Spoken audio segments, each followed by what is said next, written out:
conjunto con la Facultad de Economía y Negocios de la Universidad de Chile, así como Quality Leadership University. Mi nombre es Oney Chelá, director académico y comercial de posgrados, y en nombre de todo nuestro equipo les damos una cordial bienvenida. Mientras se unen, pues, algunos de nuestros invitados a esta sesión, quiero, pues, invitarles y conversarles un poco de por qué, pues, estamos esta tarde en el desarrollo de este interesante evento. Desde Quality Leadership University nos enorgullece, pues, seguir desarrollando y colaborando por casi 14 años con la prestigiosa Universidad de Chile a través de la Facultad de Economía y Negocios, desarrollando distintos programas de posgrados a los que este año, pues, estamos por iniciar una nueva generación de nuestra maestría en Administración de Empresas con mención en negocios, mención en marketing y mención también en people management. Para nosotros, pues, colaborar con la Universidad de Chile, sobre todo no solamente por su ranking, sino también por la especialidad y la cátedra al nivel de formación y sobre todo de competitividad en el mercado de la región, pues nos enorgullece muchísimo y agradecemos a cada uno de ustedes por este interés en conocer un poco más de la experiencia de la Facultad de Economía y Negocios. Hoy con un tema sumamente interesante como el Data Storytelling, uno de los pilares estratégicos que cuando hablamos de inmersión competitiva en un mercado corporativo, vemos cada vez más necesaria todos los temas relacionados a gestión de datos, pero no solamente a gestionarlos desde una sección muy técnica u operativa, sino también teniendo la capacidad de poder tomar decisiones estratégicas y de poder utilizar estos datos e interpretarlos, perdón, para así poder tomar decisiones que generalicen impacto en nuestras organizaciones y nos permitan a nosotros también evidenciar, pues, el contenido de esta interpretación y análisis de datos. Y es justamente el objetivo del por qué hemos invitado hoy al doctor Fernando Sánchez Enríquez, quien será, pues, nuestro encargado del desarrollo de esta sesión. Me permito unos pequeños minutos antes de darle la palabra para presentarlo, porque nosotros estamos muy contentos de poder contar con su presencia en el desarrollo de esta sesión en esta tarde. Esta sesión va a estar siendo grabada y posteriormente compartida por la Escuela de Posgrados de la Facultad de Economía y Finanzas a través del canal de YouTube de la Universidad de Chile con el objetivo de compartirla con todos ustedes como asistentes para volver a repetir cualquier elemento, pero de igual forma también con todas las personas y profesionales interesados en conocer un poco más de la experiencia de esta tarde. De esta forma, pues bienvenidos nuevamente, están en su casa, esperamos que les saquen muchísimo provecho y me permito presentar al doctor Fernando Sánchez, destacado académico y experto internacional en innovación y estrategia. El doctor Fernando obtuvo su PhD en Management con una especialización en innovación de la prestigiosa Universidad de Rutgers en los Estados Unidos. Actualmente se desempeña como académico en el área de estrategia e innovación, así como director académico de MBA Sunrise de la Facultad de Economía y Negocios de la Universidad de Chile. Su investigación se centra en distintos procesos de innovación empresarial, tanto tecnológica como no tecnológica, y su impacto en la gestión estratégica de distintas organizaciones. Muchos han sido sus trabajos y publicaciones a nivel de investigación en importantes revistas y también espacios bibliográficos de las prestigiosas universidades de América Latina y de la región. Ha impartido clases en distintos programas de pregrado, posgrado y doctorado en países como Estados Unidos, España, Francia, Argentina, Colombia, Perú y Chile, abordando temas clave de estrategia, innovación y transferencia tecnológica. Además de su colaboración académica, el doctor Fernando cuenta con una sólida experiencia en dirección de proyectos y consultoría, con un gran enfoque en innovación y estrategia, tanto en Chile como en los Estados Unidos. Y hoy, basado en esta experiencia, el doctor Fernando, pues, nos compartirá muchísimo de esas herramientas, de lo que está pasando realmente hoy y cómo realmente el data storytelling se vuelve un pilar estratégico en los profesionales con una línea muy enfocada en los negocios y en las decisiones estratégicas. No le quito más tiempo, doctor Fernando, un placer tenerlo desde Chile, acompañándonos en el desarrollo de este masterclass. Bienvenido. Muchas gracias, Oney, que habíamos quedado que me iba a presentar de manera simple y fue muy generosa tu presentación. Así que, como decimos en Chile, te pasaste. Hola a todos, ¿cómo están? Espero que muy bien. Hola Carlos, Claudio, Daniel, Alejandro, Alice y todos, muchos otros, los que están acá. La idea de la presentación hoy día es darle una muestra un poco de lo que nosotros hacemos acá en la Universidad de Chile y lo que Cada año vamos a Panamá a hacer clases al Master in Business Administration. No espero que sea algo muy complejo, sino que darles algunos aspectos que son relevantes. Y está, al hacer la presentación, no solamente de Data Storytelling, voy a hablar un poquito algo de remarcaje y de Boundary Spanner. La idea es presentar, tengo una presentación de algunas diapositivas y después, si queda tiempo, que ustedes hagan alguna pregunta, tengan algún comentario. La idea de esto es que ustedes están pasados las 6:30 en Panamá y si bien no se transforme en una conversación, pero que tampoco eh, no sea una grabación de YouTube. Esto realmente está existiendo en este momento y la idea es que sea interactivo. ¿Les parece? ¿Sí? Eso, ya, justo tengo en la cámara a Daniela, Claudia, a Carlos y sé que me están escuchando, no estoy solamente hablando directamente y eso me sirve mucho. Voy a ir directamente a lo que, y gracias por la manito arriba, que quien puso la manito arriba, alguien puso la manito arriba. Y gracias por eso.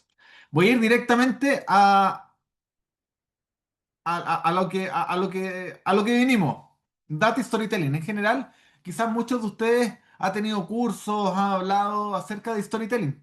Storytelling con el viaje eh, del líder y del héroe, y se habla mucho de Pixar, pero la verdad, el trabajo que nosotros hacemos semana a semana, ustedes en diferentes organizaciones, en diferentes industrias, tenemos datos, tenemos información, y tiene que haber una combinación entre todo lo que es datos, pero también contar una historia.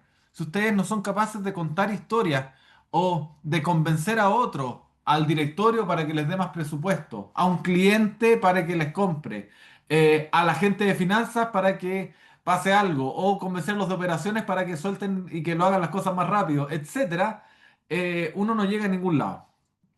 En ocasiones tienes claro el problema y qué se debe hacer, pero necesitas el apoyo de otras personas. En esos casos, Data Storytelling puede ser de ayuda. Data versus historia. Reacción a los datos. No sé si a ustedes les ha pasado, pero ocurre mucho que en general rechazamos datos que no nos gustan. Por mucho que hay datos, pero si no están alineados con lo que uno cree, en realidad debe haber un problema con esos datos. No sé, pues en términos más políticos aparece una encuesta y su candidato presidencial no va arriba y dice, no, la encuesta debe estar mal hecha. Pues sucede mucho. Nuestros cerebros pueden torcer datos para apoyar nuestros prejuicios existentes. No es que cambiemos el dato totalmente, pero tratamos de hacer una historia que vaya con nosotros. Cuando los datos se visualizan, es más difícil rechazarlos. A mí yo soy conocido en la Universidad de Chile, en las diferentes universidades donde doy clases, que siempre digo hay un paper. ¿Y por qué digo siempre hay un paper o hay una investigación? Es porque la ciencia nos ayuda mucho a mostrar qué es verdad y qué no es verdad. Uno le cree a la física, a la biología, pero en realidad no le cree mucho a los estudios de management. Y eso no es que profesores piensen y estén en su oficina y escriban, sino que hay ciencia detrás, hay miles de empresas que ellos hacen estudios y hay que aprovecharlo. Reacción a las historias. Las historias involucran más partes de nuestro cerebro. Las historias forman una conexión única entre el narrador y el oyente. Las historias nos hacen menos escépticos y más abiertos al cambio, particularmente en estos tiempos que necesitamos llegar a convencer a otras personas.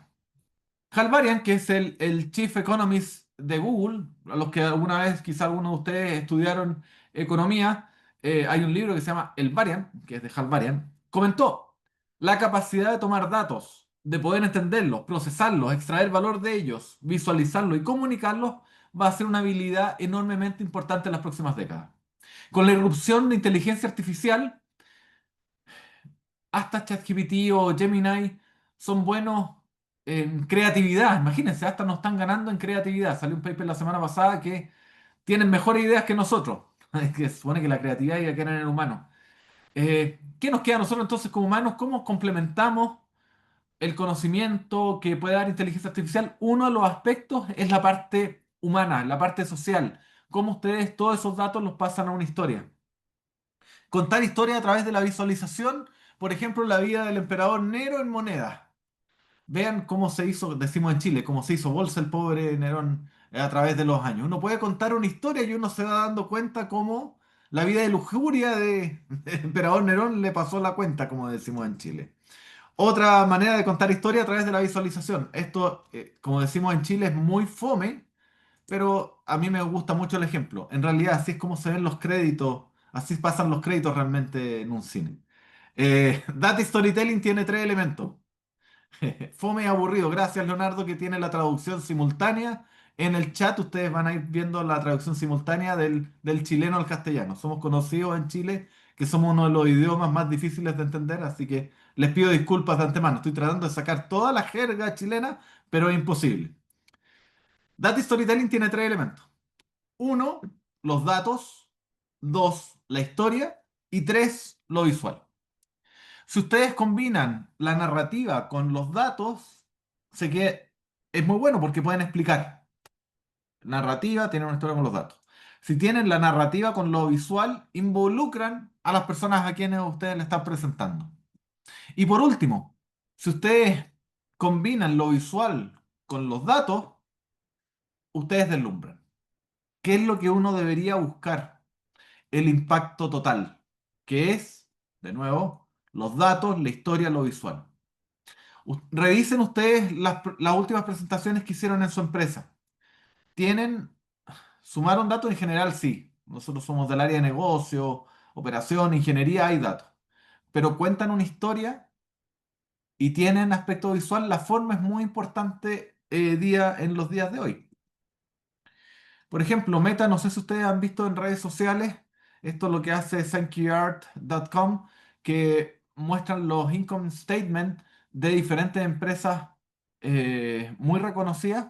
Y esto de una manera muy simple, en vez de pasar solamente un Excel o diferentes números, lo ven de esta manera y es mucho más fácil entender el income statement, en este caso de Meta, de esta forma. La pregunta que se deben hacer, yo aquí no les voy a dejar tantas respuestas, sino que también muchas preguntas, es ¿cómo lo puedo hacer? ¿Cómo puedo mejorar mi gestión en algo tan simple como esto? ¿Cómo desarrollar un storytelling con data? Muchos de ustedes trabajan con bases de datos y en esas bases de datos exploran para buscar ciertos insights, ciertos aspectos que les permitan tomar mejores decisiones. Eso ocurre a nivel ejecutivo. Mientras ustedes van avanzando más a nivel ejecutivo, ¿qué es lo que pasa?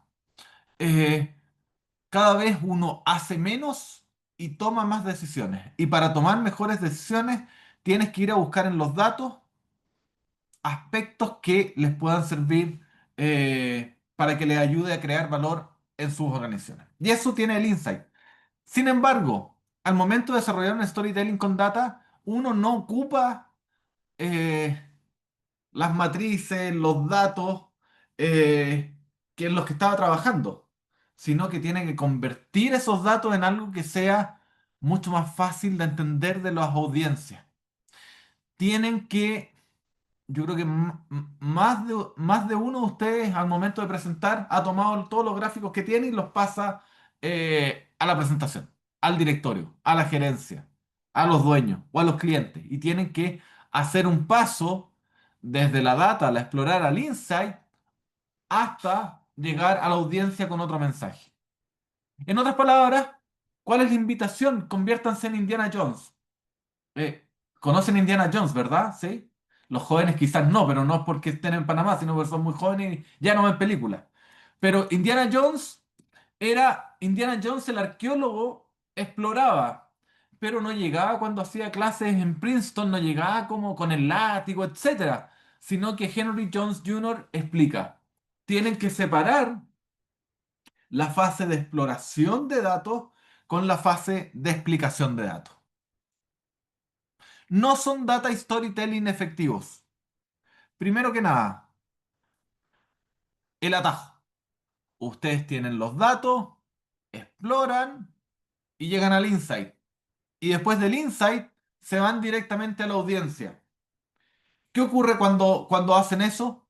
Pueden levantar la mano virtual, pueden escribir o pueden no hacer nada y me dejan aquí solamente hablando y en la más absoluta depresión.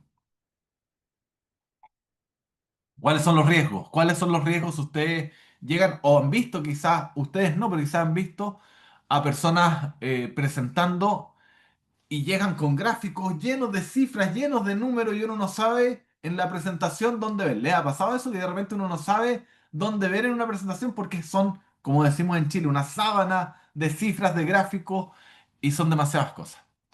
Sí me ha pasado, dice María Fernanda. Nicole dice, perder la atención de la audiencia. Muy bien, Nicole. Soemi, ¿qué más? Que sencillamente vamos saltando de un lugar a otro sin llegar a un rumbo, o sea, no tenemos un objetivo final. O sea, ¿qué es lo que queremos decir? O sea, la gente a veces se dispersa y entonces no llegas a una conclusión. No los llevas por un camino y si tú le muestras a todos muchas cifras, cada uno va a tomar lo que a la persona le interesa. Si no se explica, depende, se puede malinterpretar el asunto. Muy bien, Madeleine. Si no se explica, de repente se malinterpreta el asunto. Los datos deben ser muy claros para que se entienda bien. Y elegir cuál va a ser el mensaje que ustedes van a dar. Me ha pasado que alguien está presentando algo y está hablando de una parte del gráfico, pero muestra muchas cosas. ¿Y cuál es el incentivo? A que una de las personas empiece a hacerle preguntas por números, por datos, que esa persona no quiere hablar de esos datos, quiere hablar de otra cosa. Y eso pasa cuando ocurre un atajo. El cameo. Sí, Soemi. ¿Tú quieres decir No, algo? nada más quería agregar que a veces hay personas que cuando tienes muchos datos queriendo como impresionar, a veces al no conectarlos, te surge una pregunta que realmente no supiste como anticiparte. Y Totalmente. entonces quedas, toda la historia se desarma porque por solo un dato que no pudiste, Cambia todo. que cambió todo, Te exacto. cambia toda la atención y cambia todo lo que tú querías lograr, porque ustedes también tienen que tener claro al momento de hacer una presentación. ¿Tienen claro qué es lo que quieren lograr de la presentación? En general uno sí, pero háganlo concreto. Yo quiero comunicar, yo quiero que mi audiencia sepa, y muchas veces, esto me lo dijo un rector, no de la Universidad de Chile, sino de otra universidad, me decía, excepto cuando uno hace clases, cuando uno hace clases para todos, así que no se preocupen, no le estoy haciendo clases a dos o tres personas, que son con los que justo se quieren matricular en el MBA, no tengo idea, así que no se preocupen. El rector me dijo, yo cuando hago presentaciones importantes estoy pensando en dos, tres personas que quiero que se queden con ciertos mensajes, o quiero obtener una decisión, quiero obtener un sí, o quiero obtener otra reunión. Y para eso me tomo de la pregunta que hace Nicole acerca de a qué me refiero con insight. El insight, y por eso está ahí, no sé cómo le dicen en Panamá, hay diferentes. Lamparita, ampolleta, bombilla. ¿Qué es para ustedes lo que está, la figura que está arriba de insight? Un bombillo. Bombilla. Bombilla, súper. Foco, perfecto. Sí. Lo que al final representa, tiene razón, una idea. Pero al final, el insight que cuando tú estás buscando, explorando los datos, es quizás tú puedes haber encontrado con un número que la causa de la baja de la venta es que el 10% de tu fuerza de venta está capacitada. Ese es un insight. Puede ser que aumentaron las ventas, aumentaron las utilidades, identificas el insight que quizás el mercado de una de las áreas de Panamá es el que se lleva el 70% de las nuevas ventas. Esos son los insights.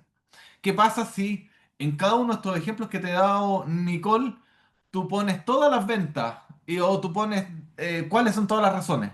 Las personas a las cuales tú estás eh, presentando se pueden ir a diferentes, a diferentes historias y tienes que ser súper consistente con qué historia va a ser la que va a mostrar.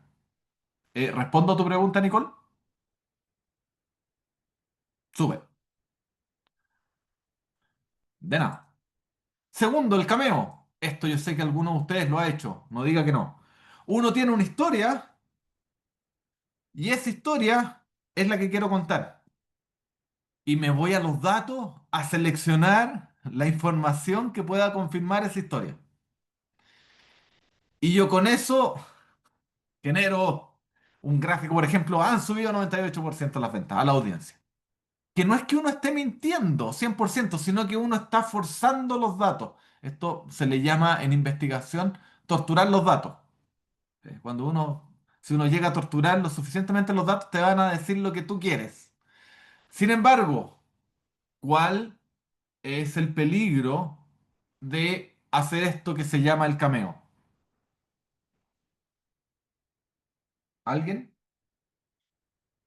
Hay peligros muy grandes. O sea, si pasa bien, pero si no, porque si pasa bien, tú vas a contar la historia y vas a obtener lo que tú quieres. Pero no siempre ocurre eso. Se pierde credibilidad. Muy bien, María Fernanda. ¿Y por qué se puede perder credibilidad? Se puede perder, no es que se pierda. Se puede perder. ¿Cuándo se pierde credibilidad, María Fernanda?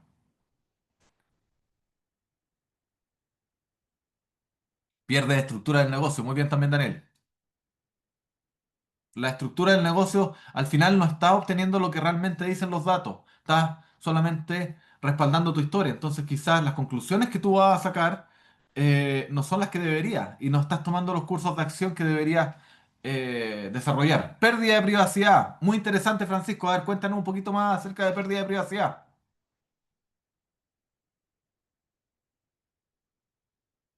¿Quieres hablar? ¿Quieres escribir, Francisco? ¿O no quieres nada? ¿O quieres todo? ¿Está ahí, Francisco, no? ¿Sí? Veo unas sonrisas por ahí, así que me están escuchando. Ya. Te dejaré en la privacidad, Francisco. Nexa dice, tenemos una visión sesgada. Obviamente, muy bien, Nexa, porque tiene una visión basada en la historia que tú quieres contar. Y vuelvo a lo que comentaba María Fernanda acerca de se pierde credibilidad. ¿Qué sucede si en la audiencia a la cual tú estás haciendo la presentación hay una persona que maneja de manera excelente la data de donde tú sacaste esos gráficos? Puede levantar la mano y puede empezar a atacar las cifras que tú estás mostrando. Eh, y de esa forma se acaba toda la historia. ¿Usted le ha pasado en alguna presentación cuando alguien eh, no ataca, pero se va a un gráfico que quizás está mal hecho, un dato que no es tan real, pierde esa persona toda la presentación? Porque si tiene un gráfico malo o un gráfico que no está tan bien, puede perder todo lo otro. A ver, Francisco, si das permiso para usar tu rostro, voz o nombre, podría estar cediendo derechos sin saberlo. Muy bien, sí, eso puede ocurrir. Tercero, los fuegos artificiales. Hay algunos de ustedes que quizás utilizan fuegos artificiales. Los fuegos artificiales es cuando uno tiene los datos y uno no encuentra los insights. No hay claridad respecto a qué dicen los datos. Pero ustedes se manejan muy bien el uso de excelentes gráficos y hacen los gráficos más lindos de la existencia. Y esos gráficos se los presenta a la audiencia. ¿Cuál es el riesgo? Que es muy parecido al riesgo del cameo.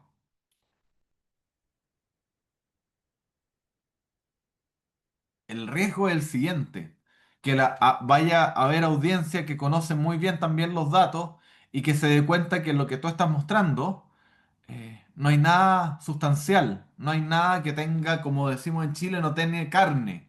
Y eso obviamente no puedes contar ninguna historia a partir de ello. Alguien de la audiencia que cuestione la fuente, muy bien, de los datos, obviamente si tú no tienes claridad, yo creo que a ustedes también les ha ocurrido que ven presentaciones que son muy lindas, son muy bellas, la visualización está muy bien, pero no tiene datos concretos y no cuenta una historia que es verdadera. Misma historia, audiencias distintas. Ahí ustedes como han visto, utilizo, no les muestro los papers ni la econometría. Yo ya tengo 21 años de experiencia en posgrado y los mensajes simples son los que quedan. Las imágenes son las que quedan para que ustedes puedan hacer un mejor trabajo el día de mañana. Obviamente todo esto está respaldado con ciencia, pero eh, es muy importante hacer eso.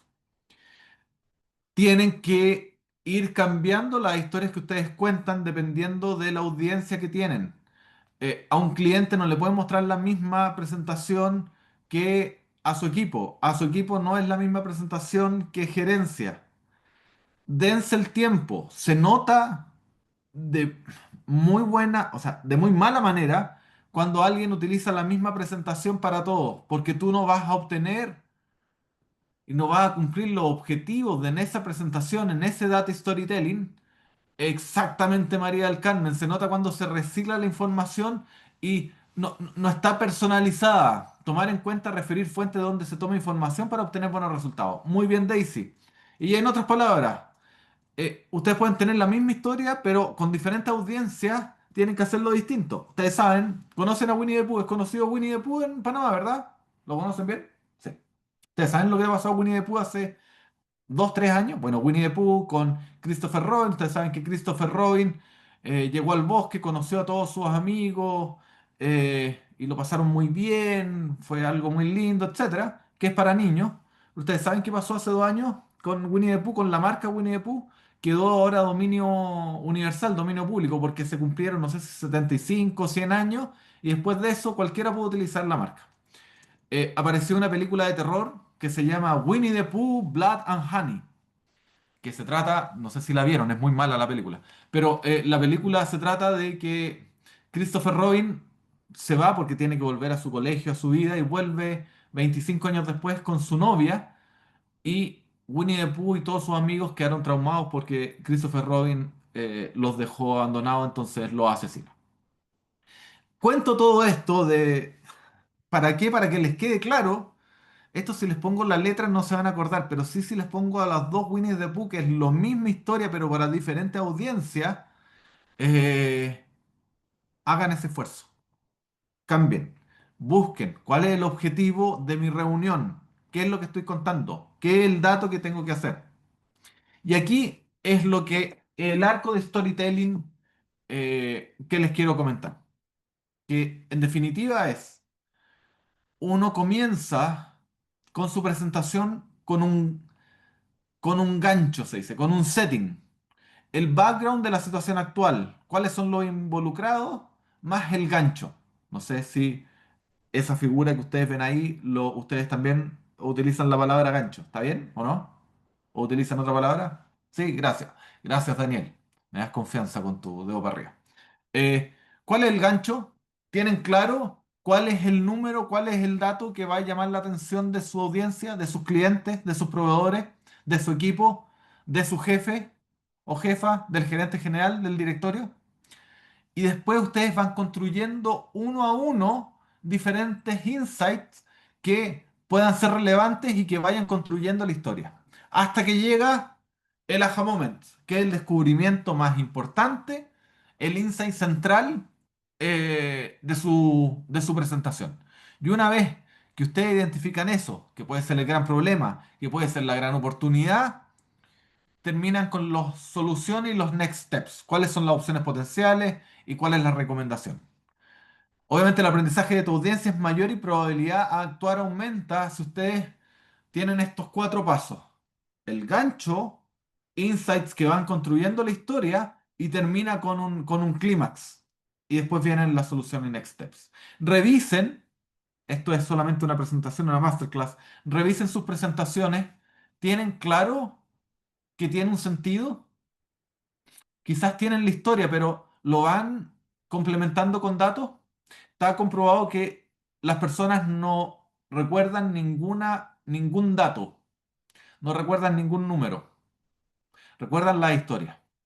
Sin embargo, ustedes tienen que construir credibilidad y la credibilidad se construye con datos, eh, con validación. Entonces, credibilidad con datos, pero por otro lado vas construyendo convencimiento con la historia. Por eso el data storytelling es tan importante. Ustedes sabían que el carisma, la persona carismática, una de las definiciones es la combinación entre eh, simpatía y amabilidad y ser bueno en lo que uno hace. Si uno es simpático, pero las personas no te ven como que eres de excelencia, te ven una persona simpática. Y por otro lado, si te ven a alguien competente, pero no eres simpático, no eres amable, no llegas con ellos, te ven una persona súper inteligente, competente. Cuando te dicen, ¡oh, qué carismática esta ejecutiva! Bueno, es la combinación de los dos. El data storytelling les puede permitir avanzar en ese ámbito. Hay 9 tipos de ganchos, insights y aha moments. Cambio en el tiempo, relación, intersección, la proyección, es compara y contrasta, el zoom in, el zoom out, los cluster, outlier. No se queden con un tipo de dato, no se queden con un tipo de gráfico. Sepan bien, hay libros que muestran claramente qué tipo de gráfico necesitas para qué información tienes. En otras palabras, esto va a quedar en YouTube, esto es como un ejemplo. ¿Tienen claro qué gráfico usar dependiendo de qué es lo que quieren mostrar? Esto en Data Storytelling es crítico. Data Storytelling en e-commerce. Ahí ustedes pueden ver cómo se hace el gancho, los Rising Insights mostrando diapositivas y terminas con solución Next Steps, pero considerando el dato, pero el dato no un dato crudo, sino un dato basado y puesto en un gráfico que pueda ayudar mucho mejor a la visualización y a contar la historia que ustedes quieren contar. De esto obviamente está relacionado con cada uno de los gráficos. ¿Qué pasa cuando ustedes tienen audiencias impacientes y con poco tiempo? ¿Qué van a hacer? No tienen el tiempo de contar toda la historia. Bueno, ¿qué es lo que tienen que hacer si ustedes se pillan con la persona en un ascensor? Si tienen una reunión con muchas personas y quieren obtener una reunión grande, bueno, den el gancho, coméntenle el gancho y el aha moment. Y esa persona, ¿para conseguir qué? Oye, dile a mi asistente, dile a mi secretaria eh, que em, ¿tú me puedas comentar más acerca de eso? Me quedé con lo que dices tú, Jorge. ¿Puedes compartir dirección de referencia de los diferentes gráficos? Sí, yo les puedo dar el libro, se llama Good Charts. Ya les puedo dar el autor, pero es un libro Good Charts que es súper bueno. Es bien paso a paso para hacer los gráficos que tienes que hacer.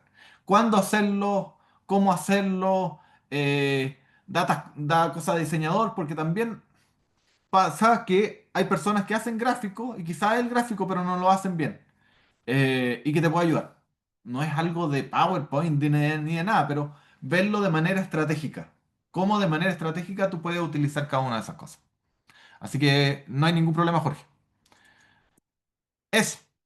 Ahora me voy a ir a remarcar problemas. Yo sé que ustedes no vinieron a esto y se pueden ir tranquilamente, no hay ningún problema. Yo no me voy a sentir, o sea, sí me voy a sentir, mi ego se va a sentir, pero ya que están acá, es importante remarcar problemas. Yesenia comenta, hablarles directamente con la idea central y convencer. Exactamente, pero la primera idea, esta no es para convencerlos. Lo que tú necesitas en un primer momento es obtener el tiempo de una reunión, de un call, de que te den la oportunidad. Porque estas oportunidades muchas veces no se dan instantáneamente. Necesitas algo que contarle. Y eso primero vayan con el uno para después terminar con el 2. Remarcar problemas. La idea de esto yo he hecho en grandes empresas, cambiar un poquito el framing de solucionar problemas, desde brainstorming a framestorming.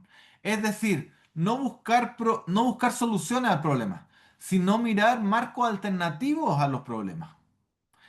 Si ustedes tienen un problema distinto que resolver, las soluciones pueden ser más baratas, pueden ser más rápidas, pueden ser más flexibles. ¿Qué es un problema? Un problema viene de la palabra obstáculo, del latín, pero de la manera griega es lanzar hacia adelante. De ahí viene el obstáculo, o sea, los griegos eran bien optimistas, veían un problema como algo que había que superar. Un problema es cuando un individuo tiene que superar un obstáculo para pasar de un estado actual a un estado deseado. Hay dos etapas principales en un problema. Una parte es creado por el individuo que encontró el problema y muestra los límites de ese problema, establece el resultado deseado. Y por otro lado está el solucionador de ese problema, que lleva a cabo diferentes estrategias. Eh, sí, Nicole, en los marcos, muy buen punto, pero lo que se hace, Nicole me pregunta, ¿en los marcos alternativos no se busca una solución? Sí, se busca una solución, pero antes de buscar una solución, tú primero te preguntas, ¿es el marco del problema que tengo actualmente el ideal para encontrar una solución? ¿O hay mejores problemas que solucionar? Y ese es el trabajo previo que uno debería hacer cada día. ¿Respondo a tu pregunta, Nicole?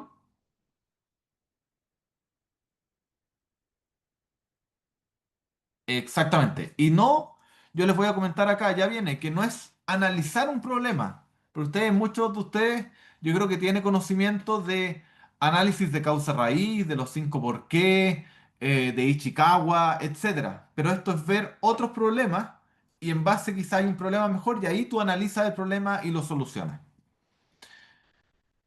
Hay dos maneras de ver esto. Por ejemplo, esto en el radiotelescopio ALMA, que yo hice trabajo en el radiotelescopio, que fue el radiotelescopio más caro y más grande jamás hecho. Están en San Pedro de Atacama, hay antenas japonesas, antenas americanas, estadounidenses y antenas europeas, y todas trabajan en conjunto.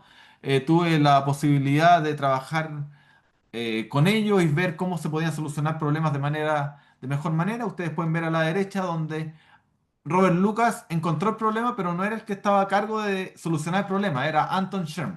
Está comprobado que los solucionadores de problemas que encontraron el problema tienen una más alta tasa de encontrar soluciones. Es relevante. Los problemas cuando era estudiante, no sé si en Panamá, pero te dan una pregunta específica. Ustedes ahora que trabajan en diferentes organizaciones les encantaría tener eso, ¿verdad? Ahora uno, sí, uno no sabe cuál es el problema. Eh, y también a nosotros nos formaron en Latinoamérica, en general también, eso pasa en España, en Francia, en Estados Unidos, nos formaron para dar soluciones. Pero yo creo que ustedes día a día tienen que trabajar mucho preguntando. Tienen que hacer preguntas para encontrar el problema. Y eso se hace menos. Y uno debería dedicarle más tiempo.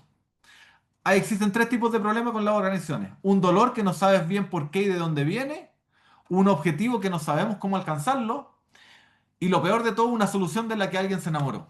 Yo creo que más de las 52 personas que está hoy día, eh, algún gerente o algún dueño que la inteligencia artificial, yo soy un fan de la inteligencia artificial, tengo un emprendimiento en eso, un nuevo negocio. No tengo nada en contra de la inteligencia artificial, soy un fan. Pero hay un dueño de empresa, un gerente de empresa que dice, hay que poner la inteligencia artificial. Y el problema es que alguien se enamoró de la inteligencia artificial, pero no necesariamente es una herramienta válida para crear valor en su organización. Y ese es un problema muy grande. Problema de pasar el problema a la solución. Pablo Picasso dijo, los computadores son inútiles, ellos solamente te entregan respuestas. No sabía, no estaba en los tiempos de ChatGPT. Einstein dijo, un problema definido es la mitad de un problema resuelto. En las redes sociales de Panamá le ha pasado que cualquier cosa ponen cualquier oración, cualquier palabra y se ponen atrás ahí a Einstein y uno dice, oh, mira, qué interesante. En realidad muchas veces quizás ni siquiera lo dijo Einstein, pero se pone como si haya dicho Einstein. Bueno, esto realmente lo dijo, lo vi en un paper que lo dijo. No hay que llegar a un extremo de gastar el 90% del tiempo definiendo y analizando el problema. ¿Qué pasa si te queda solamente el 10% para solucionarlo? Entra el pánico, hay un plan de acción y los resultados son obvios, obviamente que es muy malo. Tiene que haber un equilibrio entre las diferentes etapas del proceso de solución del problema. La primera etapa es enmarcar el problema. ¿En qué te vas dónde va a estar tu foco? Después analizar el problema y después solucionar el problema. Y esto es, en general, nosotros nos enfocamos en solucionar el problema y para eso Data Storytelling te puede servir, analizar el problema, las causas raíces, pero enmarcar el problema es mucho menos. Porque enmarcar el problema es cuando determinas en qué te vas a enfocar. Mientras que analizar el problema es cuando estudias el marco del problema en profundidad. Está claro y hay muchos estudios que muestran que las empresas más que nada trabajan en analizar en los problemas, no en enmarcar el problema. Enmarcar el problema es qué problema estamos tratando de resolver. Hay beneficios de escribir su problema. Piensen en los problemas, el mayor problema que ustedes tienen en el trabajo al día de hoy. Escríbanlo, no necesariamente con un lápiz, pero escríbanlo quizá en el computador, porque el escribir el problema te fuerza a ser específico. Ayuda a analizar tu problema de forma más objetiva. Facilita que otros puedan cooperar en el problema. Hay un tema de colaboración que los puede ayudar. Crea un ancla que ayuda a tener un mejor proceso de solución. Al revisar el problema también ustedes primero tienen que ver si la declaración del problema es verdadera. Quizás gente en su equipo les llega con un problema, en realidad no hay problema detrás ahí. Primero tienen que verificar si hay un problema o no. ¿Existen limitaciones autoimpuestas en la declaración del problema? ¿Está la solución incluida en el problema? Quizá hay una persona que ve como problema, necesito que me asciendan en mi trabajo. ¿Por qué? Porque quizás tiene problemas de dinero. Pero quizás hay otro problema mejor. Quizás el problema es cómo genero un nuevo negocio para ganar dinero extra. ¿Ven que las soluciones son distintas?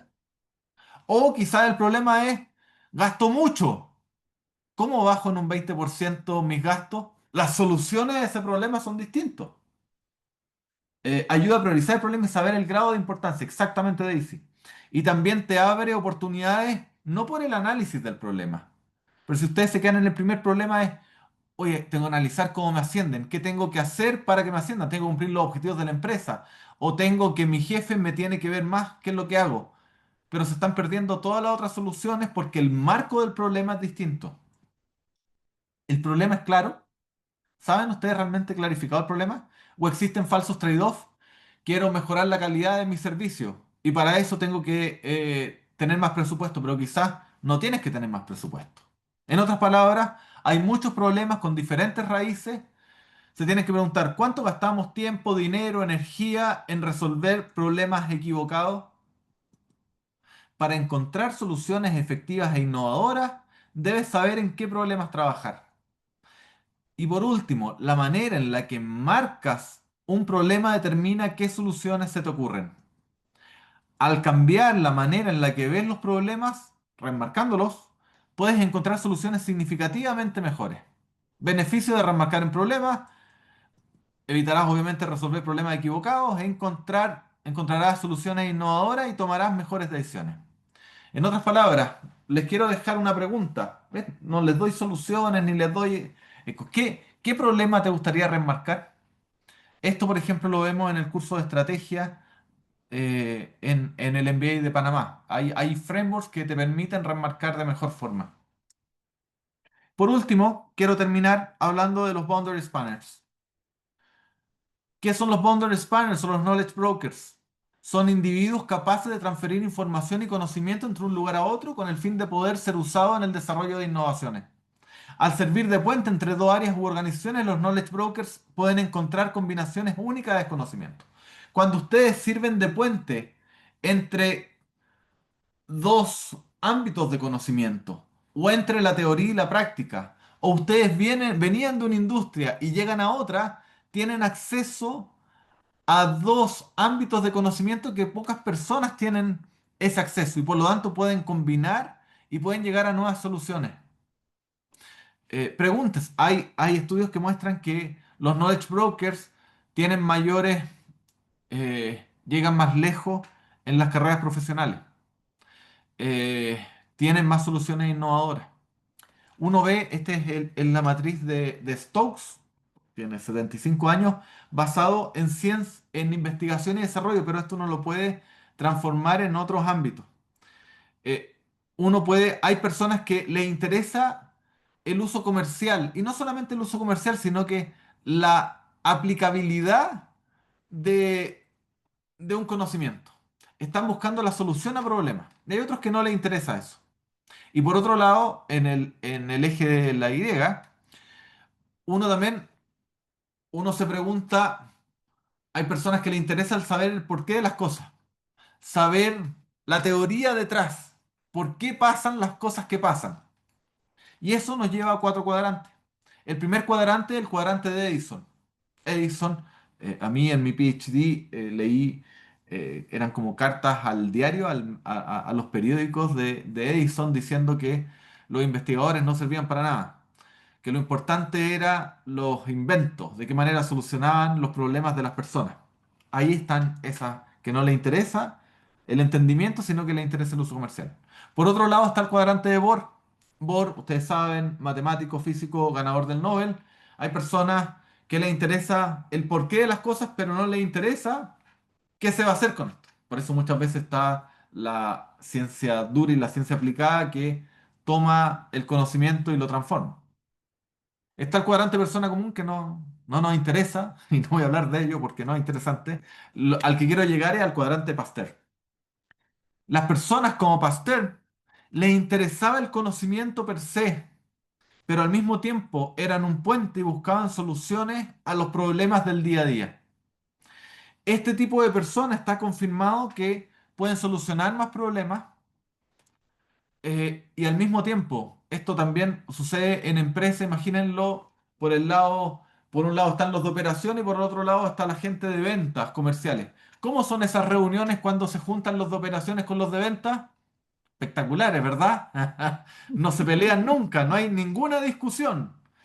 Eh, es difícil, porque hablan diferentes idiomas. Cuando hay alguien que viene del área quizás de ingeniería y terminó en ventas, no es solamente bueno per se, sino que sirve como traductor entre ambos ámbitos. Y eso ustedes tienen que buscar transformarse en habitantes del cuadrante Pasteur. Esto pasa en una de mis investigaciones, yo llegué, esta foto la saqué yo. Ciencia para un lado, ingeniería para otro. Imagínense cómo se llevaban esos, en ese caso eran los científicos con los ingenieros. O sea, no, los ingenieros no nos entienden nada. Y los ingenieros, no, los científicos nos mandan gráficos que no entendemos nada. Eso pasa en el día a día.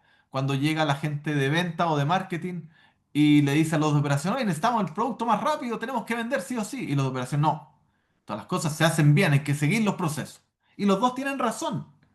Eh, y ahí vuelvo al data storytelling. ¿De qué forma ustedes a través de los datos, pero con una buena historia, pueden convencer a personas que no son de sus ámbitos, son de otros ámbitos? Y hay herramientas que los pueden ayudar para eso. En otras palabras, la pregunta que se deberían hacer ustedes es, ¿qué tipo de puente quieren ser?